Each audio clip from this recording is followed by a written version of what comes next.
ఈ రోజే డౌన్లోడ్ చేయండి. మీ ఫేవరెట్ షోస్ చూడండి.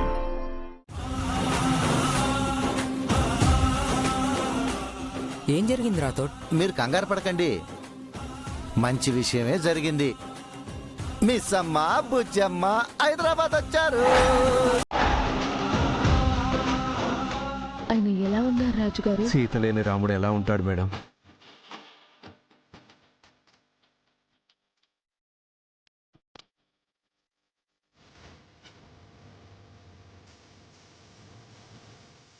మరి పిల్లలు ఎలా ఉన్నారు?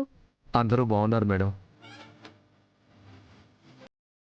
మీకోసం సారు పిల్లలు ఎదురు చూస్తున్నారు.